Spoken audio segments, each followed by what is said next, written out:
Welcome to Comics Bazaar, the channel of comics commentary and arcana.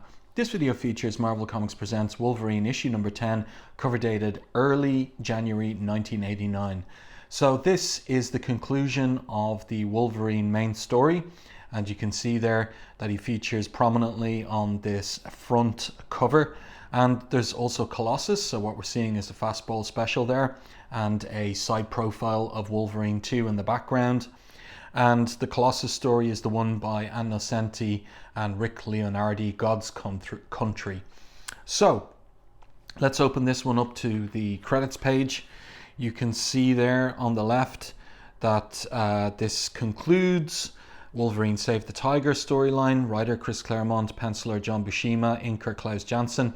So after a few issues where Buscema was providing breakdowns only and Janson finishes and inks, now we're back to John Buscema doing full pencils. And I think you can see that in the upcoming 8 pages of art. Letterer Michael Heisler and colorist Glynis Oliver rounds out the creative team. So we have here a little blurb regarding this final chapter, the rescue conclusion, but that's not the title of the chapter. The title over here on the splash page is The Resolution. So the blurb says it takes a lot to kill Wolverine, whose mutant healing factor is proof against any wound, but he's been through a lot and more. Tonight his luck and power may just have run out. So that is a great splash page. I really like it. I like the work on Logan's musculature, particularly on his shoulder and forearm there. It's really, really well done. And I think it makes a good difference that Buscema is doing full pencils. The figures have much more of his style about them than Janson's. And Janson's inks are still nicely complementary of Buscema's penciling style. So we're into Wolverine's first-person narration. Last time I came to Roche's villa, atop the ultra-exclusive heights that overlook the port city of Madripoor. I was his prisoner. I wasn't supposed to leave here alive. Now I'm back. Now I'm the hunter. And Roche, crime lord of Madripoor, ruler of the island's underworld, is my prey. So what an opening that is. Now he's just dispatched Razor Fist in the previous chapter, but he's going out into the night in order to hunt down Roche. But first he goes down into the depths of the dungeon because he and Jessan Hoan infiltrated Roche's compound in order to rescue their friend O'Donnell, the co-owner of the Princess Bar. So Logan goes down into the basement and he continues in his first person narration. Roche called out an army, mercs and local bully boys to protect his turf. Smart ones are long gone, rest are ghosts. I move fast through the ruins of the house, coursing for specific scents, each left by a specific person. When I find one, it leads me to another. So when he goes to the dungeon where the Inquisitor did his work and he finds O'Donnell there with a machine gun in his right hand, he's resting up, he's got his head bandaged, and Logan says to him, "You've had yourself a lively night, O'Donnell. No less, I suspect, than you, mate," replies O'Donnell. So that form of address, mate, makes me wonder, is O'Donnell supposed to be British? Is he supposed to be English, despite his Irish name, or is he Irish? Irish people wouldn't really use the form of address mate too much. It's more of a British thing, and also an Australian thing for that matter. So we haven't really haven't gotten a clear indication of where he is from exactly. In any case, he continues and says, "Pardon me for not rising to greet you all right and proper, but I figure it's a minor miracle I'm breathing. Don't feel inclined to push my luck any further."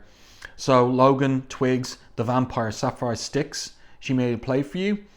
And O'Donnell replies, "Flippin' near did me in. Is more like it. Sucked the life right out of me." Jess chased her off, though, and Roche's bloody Inquisitor in the bargain. So we all saw that in the previous issue.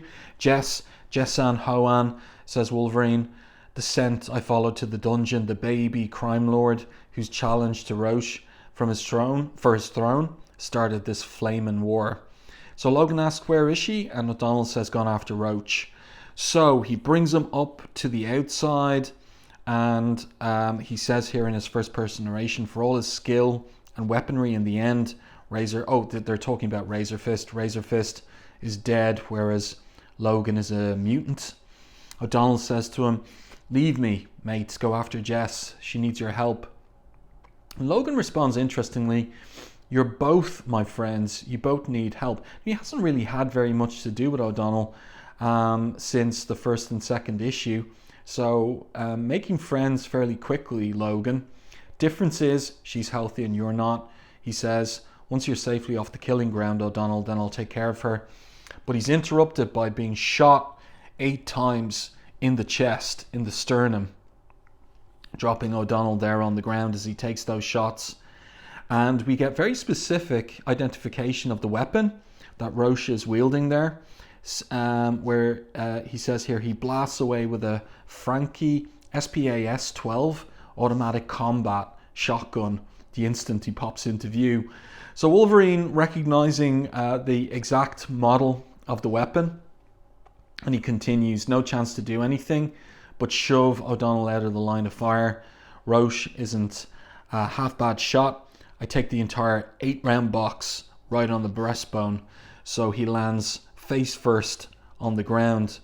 But who emerges from the bushes like a tiger, except for Janson, and she leaps towards Roche. Give the man credit, he tries his best to stop her. Let's turn the page, see what happens. Look at that.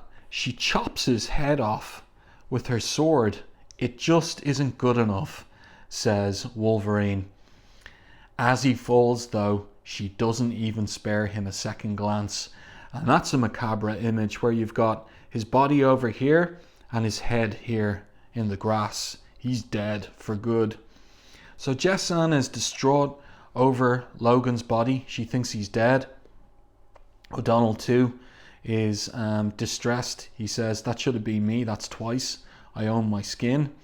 And Jess kisses Logan there, his corpse as she sees it. It wasn't your fight, she says to him. I dragged you into it. That's a great angle there that Buscema's pulled off for that kiss. No miracles this time, eh, dear friend, she says, as on my junk. And that's a reference to issue number 7, where she saved him from the wounds he'd sustained, feeding him soup and taking care of him, nursing him back to health. But as far as she's concerned, he's dead now. And she says, I'd weep for you, but the tiger has no tears to shed. So they walk off. And O'Donnell says to her, we've won, achieved the impossible. Roche's crown, his entire organization, they're yours for the taking. And she replies as they walk off in the moonlight, in that case, O'Donnell, by all the gods of the abyss, they had best be worth the price we paid. So is Logan dead? Of course not. We know well that he's not. As they go, I hear O'Donnell assure Jess, he'll tidy up here. See my corpses treated with all proper respect. As if I cared, as if that mattered. By the time he returns, I'll be ancient history. So he goes through what we know well, that his bones are laced with adamantium, that he has a mutant healing factor, and that's what's gotten him up off the ground and moving through the jungle, looking out over the shore of Madripoor Island. I don't die easy, he says, for real, that is. Getting a lot of practice at faking it, though. As far as Jess is concerned, I am, that's certain. The team's secret is still safe. Our cover, that the whole world thinks we're dead, unbroken, and that goes all the way back to Uncanny X-Men 227, where the world thought that the X-Men had died in Dallas, Texas. He continues, nothing to stop me going home to Australia and rejoining the X-Men in the outback town that is their secret base in this era. But he concludes, trouble is, I like it here. Really like the colouring in this particular panel by Glynis Oliver. The orange moon, the purple night sky, the turquoise of the sea, the magenta of the land, the blues here of Wolverine under the tree, and the shadow of the foliage of the tree all down his back as well. Really, really great stuff. Great storytelling by Buscema throughout this 8-page finale. So this isn't the end. It could be. Instead, we've got 3 more pages. So let's see what happens. Look at the change of colours. It's another night.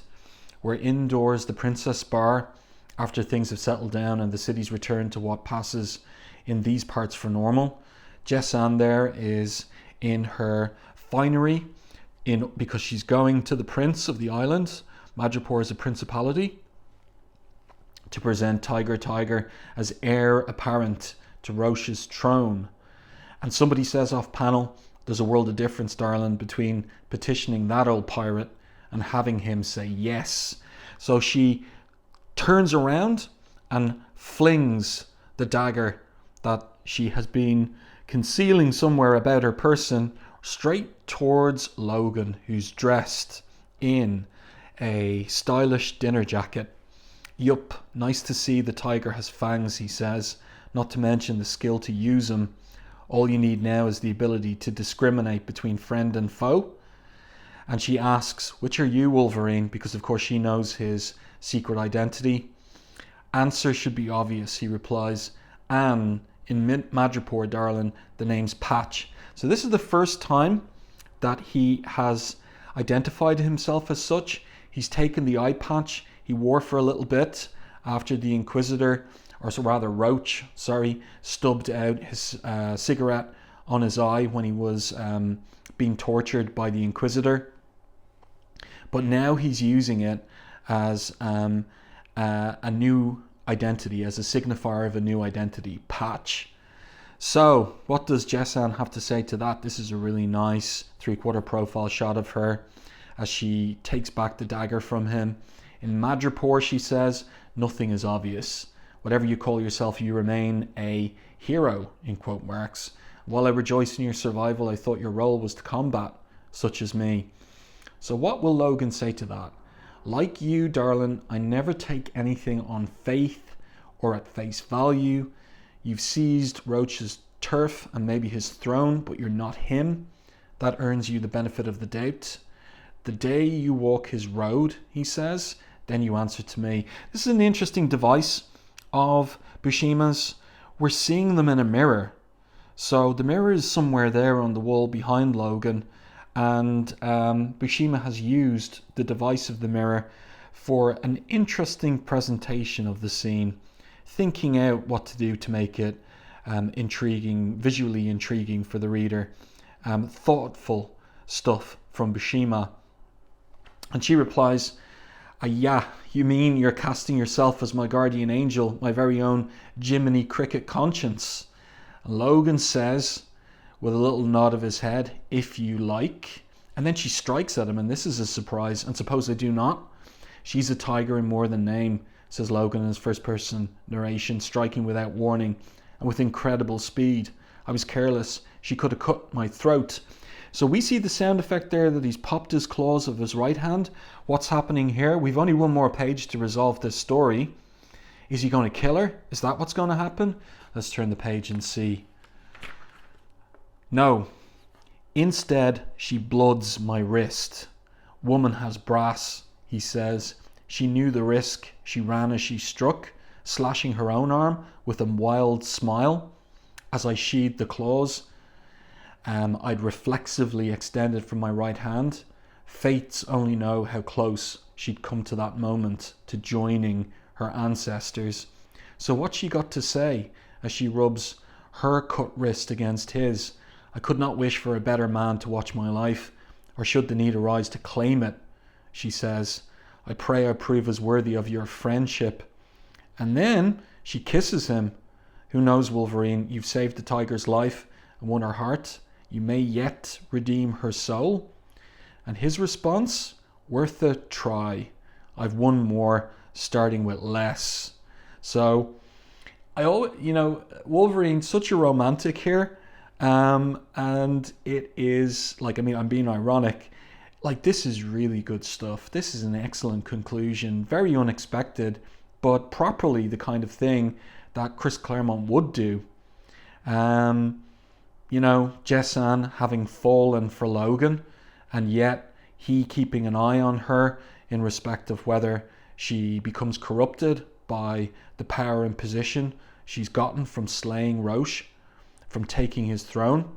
Intriguing, and a setup, an end, but also the beginning for the Wolverine solo series, because by this point Claremont had gotten Buscema's agreement to come on board for an ongoing monthly Wolverine solo series because of the success of this story and the two working together.